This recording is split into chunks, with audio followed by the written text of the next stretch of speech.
Second stop, Maasin River. 20 pesos lang yung entrance, makakapagpa-picture ka na sa loob. And pwede mo nang i-background or maakyat din itong mataas na kahoy na to. Pero maniwala ka sa amin, hindi mo ma-enjoy ng todo ang Maasin River kung hindi ka mag-a-avail ng bangka para mag-river cruise papunta sa Secret Lagoon. Yung bangka ay 600 pesos for maximum of 3 at may kasama ng tour guide.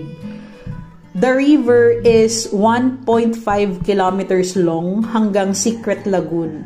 Maswerte kami dahil maaga pa at wala pang ibang turista. Tahimik ang paligid, solo namin ang river at ang lagoon. Nakapagmuni-muni kami sa bangka.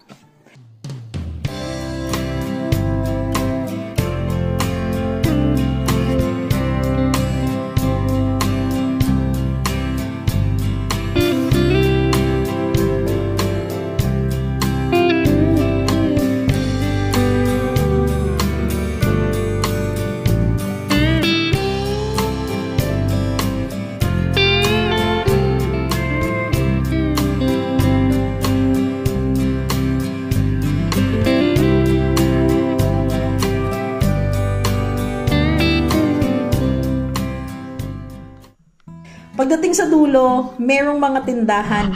Sakto dahil hindi pa kami nag-aagahan, kaya nagpaluto muna kami ng pansit canton, itlog at kape. Bumili na din kami ng buko. 60 pesos lang yung buko dito.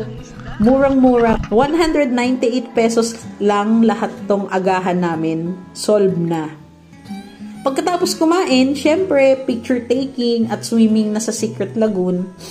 Maliit lang tong lagoon, pero ang ganda. Ang enchanted. At super shout out kay Kuya Ronel. Yeah, Ronel! Huh! Yeah, Ronel!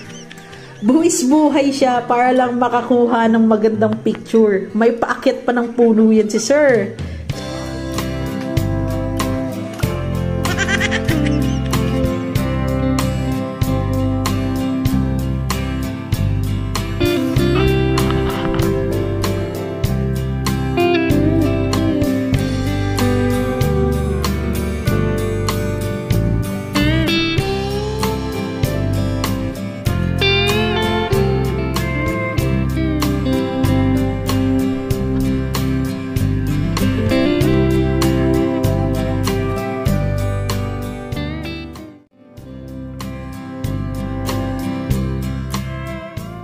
So, bago umalis ay umawra na din muna kami dito sa tinatawag nilang Meteor Garden.